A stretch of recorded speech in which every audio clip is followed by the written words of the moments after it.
Some people build platforms on talent, others build them on hate.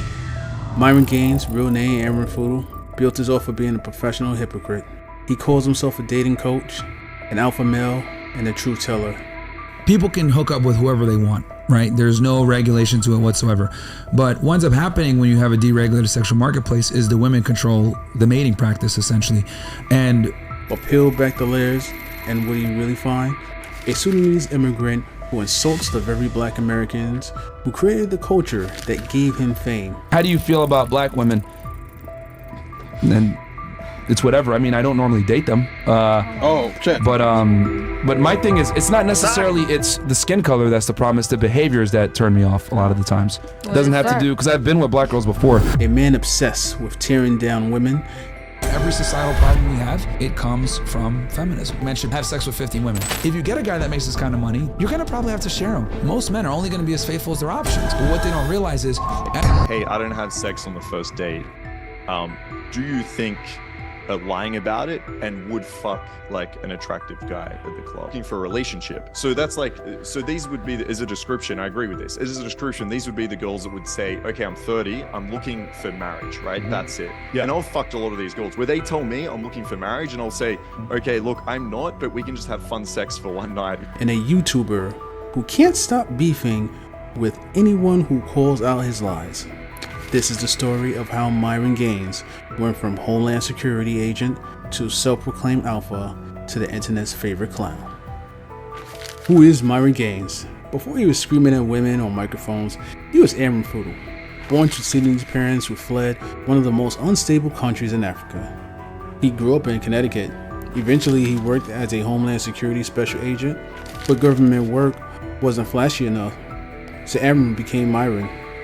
He reinvented himself as a dating coach, selling courses claiming he could teach men how to get women. In 2020, he teamed up with Walter Weeks, aka Fresh, and launched the Fresh and Fit podcast in Miami. The formula: invite Instagram models and OnlyFans women, debate them about dating, embarrass them on the camera, and post the clips for clicks. This messy formula worked. They went viral. You know what I like about this? You know what we kind of missed out on, guys? Go ahead. We missed out on the fact that guys are kind of required to know things. They pulled in names like Andrew Tate, DJ Academics, and even Kim Samuels. But you can't hide your insecurities forever, and Myron Insecurities became the show. If there's one thing Myron's famous for, it's his mouth, and not in a good way. Remember when he proudly said, "We don't dabble in the dark"? That wasn't just a dating preference, it was a public attack on black American women. He doubled down, calling them ghetto and ratchet. Meanwhile, his whole aesthetic, the hip-hop slang, the rap beat, the clout from black guests. Once I found out that he was a cross-dresser, No, but how about this? What if he told you like, hey, you weren't feminine enough, so like, I had to kind of... And honestly, I've got that before, and I'm just keeping it real because everyone has preferences, and I totally understand You're that. missing the... Came straight from the same black America he constantly mocked. And the sexism, off the charts. Women are gold diggers, women are useless after 30, women only care about Instagram followers, yet somehow, these are the same women he needs on his show for content. It's not teaching men. It's not building value. It's exploiting women for YouTube views. Plain and simple. Myron doesn't just hate women. He hates competition. His first big feud, Abba Preach, Myron and Fresh insulted Preach's wife, calling her ugly and bragged about paying for sex. Abba Preach clapped back with receipts. This nigga Preach is married, prior to a fucking beluga whale somewhere, and y'all niggas talking shit. And overnight, Fresh and Fit lost tens of thousands of subscribers. Then came DJ Academics. He embarrassed them on their own show, clowning Myron in front of the same women he was supposed to dominate. And the smaller creators? Forget it. Entire channels exist just to expose Myron's lies. From his fake net worth to his rented Lambos, Myron's ego can't take criticism, so he keeps fighting, but every fight just exposes him more. Now, Myron loves to lecture black Americans about being lazy, about being ghetto, about not living up to his so-called standards. But what he never talks about is where he comes from. Sudan. Sudan has been scarred for decades by poverty, famine, war, and dictatorship. Millions displaced, millions starving, and in some rural areas, people have been reduced to drinking cow urine for survival, even using it to wash themselves because there's no clean water. That's how dire things are. For women, the reality is brutal. Child marriages are common. Sexual violence has been used as a weapon during war. Women lack protection and basic freedoms. That's oppression. That's real struggle. But Myron never speaks about this. He never uses his platform to highlight the suffering of Sudanese people or the crimes against women in his homeland. Instead, he points fingers at Black Americans, women whose ancestors were enslaved, segregated, and terrorized in America, yet fought for civil rights and built one of the most influential cultures on the planet. And here's the kicker. Myron's talking points about women, that they need to submit, that they shouldn't have rights, that their values is tied only to youth and obedience, sounds eerily similar to the same oppressive attitudes towards women in Sudan. So when you hear Myron rant about women, when you hear him mock Black Americans, what you're really hearing is a man projecting the mindset of his homeland.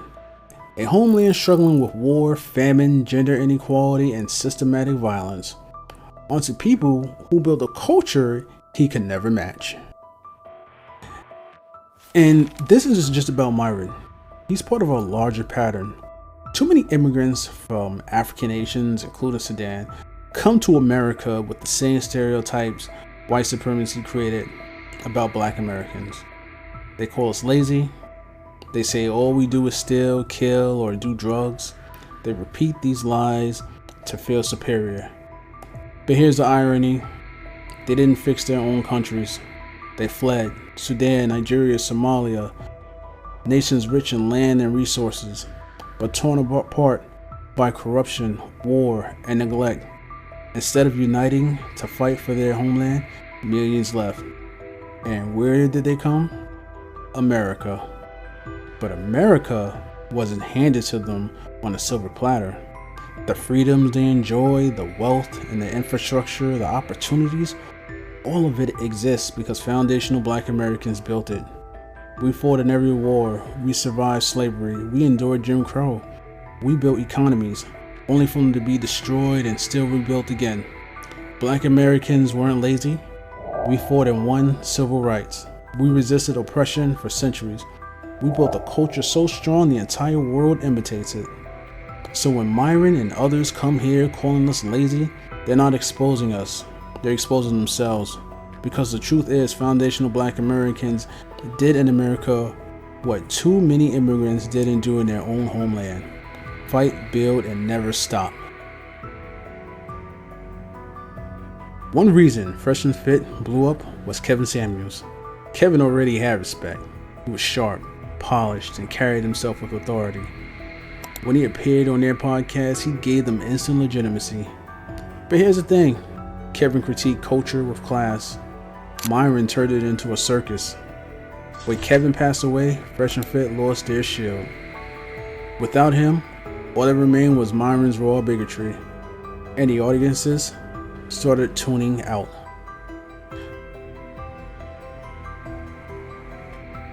Myron's downfall didn't stop at words. The internet made him a meme. Photos circulated online of him in compromising positions, cuddled up in bed with men, kissed on the cheek, hugged tight, whether old college pics, jokes, or something else. It didn't matter. The internet dragged him. For a man who preaches alpha dominance, the optics alone turned him into a punchline. And then came the accusations. Women claiming Myron blurred the line between coaching and Coruscant, implying that opportunities on the show came with strings attached. That's not game. That's manipulation. Like, well, technically, It's not really on them, it's on the woman, because the woman has the final say. They have the accountability, because you're trying to say, oh, these dads don't want to take accountability. In his personal life, even his ex-girlfriend Angie became part of the downfall story. She was tied to Myron during his rise, featured in posts seen around his lifestyle, but according to online chatter and rumors, Angie eventually left him, allegedly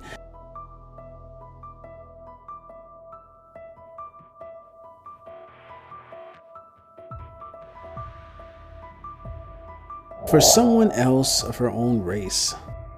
Whether or not every detail is true, the story spread fast, fueling the narrative that the so-called alpha couldn't even keep his own woman. And Myron's response, dodging, deflecting, claiming he never had a serious girlfriend before Angie, but the internet never forgot. For a man who built his brand on telling men that women only want status, only want money, watching Angie choose someone simpler, someone real, destroy the illusion.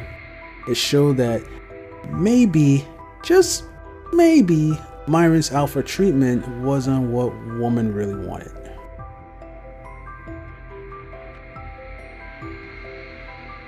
Myron doesn't just rant online, he's taking his act to college campuses, debating students, clashing with protesters, and stirring chaos.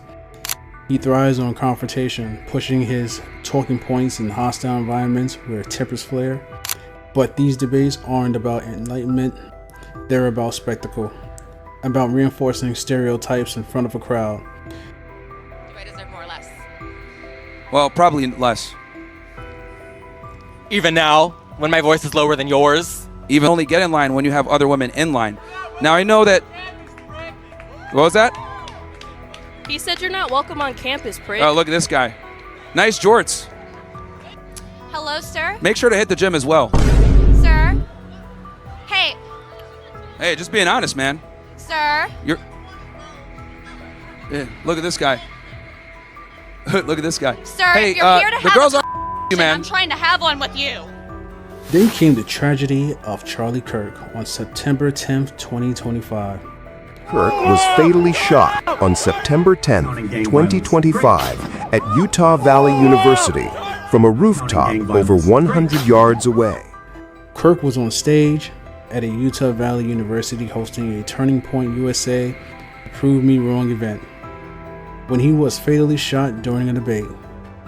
Kirk, a frequent critic of Black Americans, the crime and violence, often echoed talking points eerily similar to Myron's about gangs, about so-called black-on-black crime, and just like Myron, he used those debates to score a point, not to uplift communities. His death underscored the danger of turning racial stereotypes into entertainment. For Myron, it should have been a wake-up call, but instead, he keeps pushing the same recycled hate, ignoring the fact that these debates don't heal, they harm.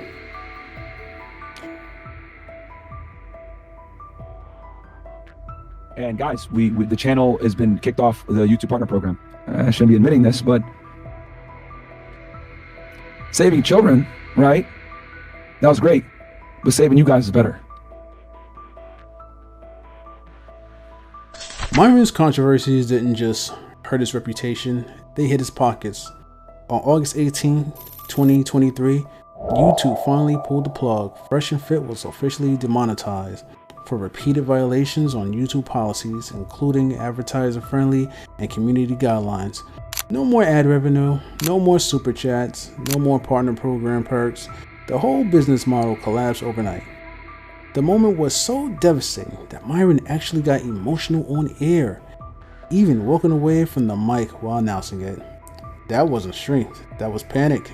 Because for years, Fresh and Fit made a living by monetizing outrage.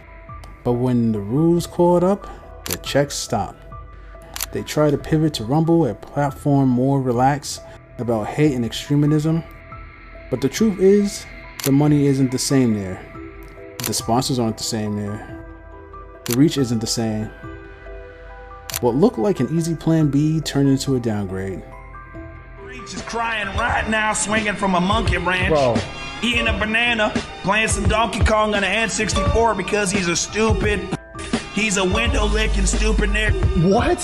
He accused you of calling him making monkey noises. You said he looks like a monkey. He does. No, He does. He doesn't mean that. Hold on, you Albanian fuck. I'm about to show you how he looks like a monkey right now. That demonetization was the nail in the coffin.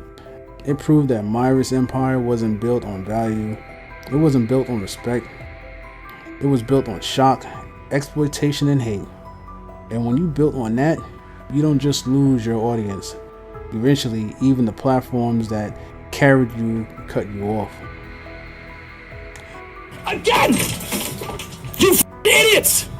I'm not going anywhere! I'm staying right here! You motherfuckers! I got my real estate, I got my money, I'm fine! I'm not going anywhere! I can't be bought! That was real. Feuds wanted to be remembered as a leader for men. Instead, he'll be remembered as a Sudanese hypocrite who mocked black Americans while ignoring his own people's struggles. A man who preached strength but showed nothing but weakness. And the final irony, without Kevin Samuels, without black culture, without the very people he insulted, there would be no Myron Gaines. Fresh and Fit was built on lies, misogyny, and hypocrisy. And like every fake empire, it falls apart.